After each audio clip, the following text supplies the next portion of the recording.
Allora, fondamentalmente i sostegni, non più i ristori. Un ristoro è una tazza calda. Il sostegno, ma un sostegno, come dice la parola, deve sostenere, quindi non deve lasciarci cadere. Al momento il settore è in caduta libera.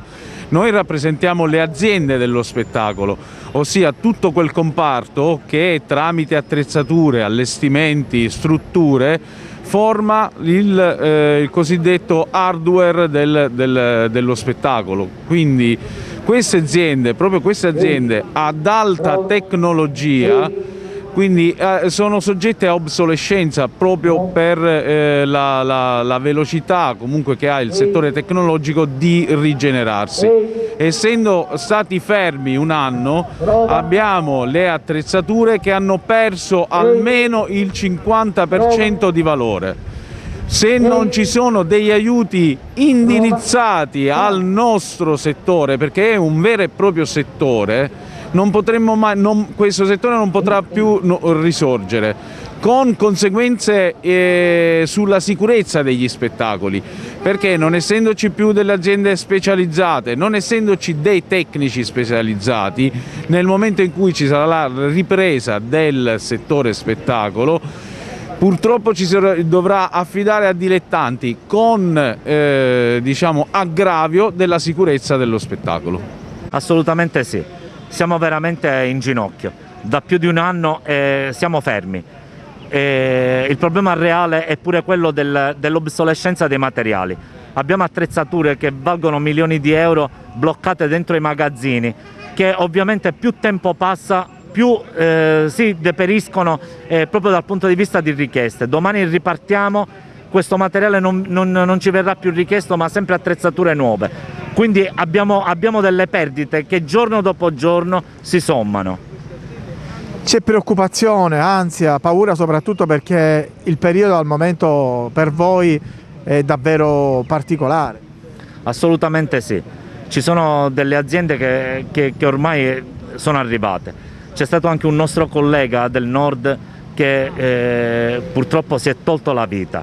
È veramente una cosa angosciante. Avere un lavoro che a noi piace farlo, perché questo lavoro, se non hai amore, non riesci a farlo e non si può arrivare a tanto. Essere abbandonati non è una bella cosa, cioè si deve focalizzare chi siamo, perché lo Stato, la Regione non sa che dietro lo spettacolo ci sono delle aziende. Oggi siamo qua a Palermo a fare una manifestazione di protesta in maniera molto pacifica, perché noi siamo stati fermi da un anno e continuiamo ad esserlo. Noi siamo quelli che si sono fermati per prima, siamo l'indotto dello spettacolo, la gente che compra gli impianti, che poi le noleggia, e noi siamo fermi, la Regione non ci ha aiutato, lo Stato non ci ha aiutato.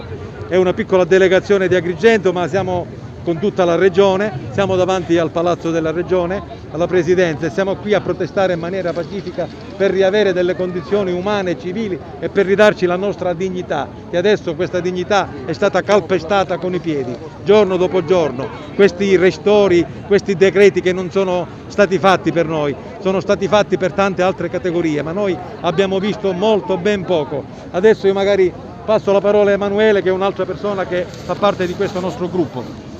13 mesi che non succede più nulla, ci hanno riaperto per un po', abbiamo dimostrato che gli eventi si possono realizzare, noi abbiamo dimostrato che al Palazzo dei Congressi di Agrigento si è potuto fare un congresso nazionale, si sono aperti degli spazi all'aperto mantenendo tutte quelle che erano le norme di sicurezza. Noi chiediamo di ritornare a lavorare, vogliamo che ci sia un occhio particolare per tutta questa gente che da 13 mesi è ferma e che ha delle aziende, dei dipendenti, delle persone che vivono di questo lavoro e non viviamo d'altro. Cristian Vassallo. Sempre da Agrigento. Niente, ci hanno raccontato per un anno, uno può avere le spalle larghe quanto vuole, dire vabbè, teniamo duro per un anno, vediamo cosa succede, domani aprono i teatri, poi li richiudono, cioè ci fanno fare anche gli investimenti per essere tutti in regola e poi ci tagliano e ci lasciano così in mezzo alla strada. I remember syrup sandwich.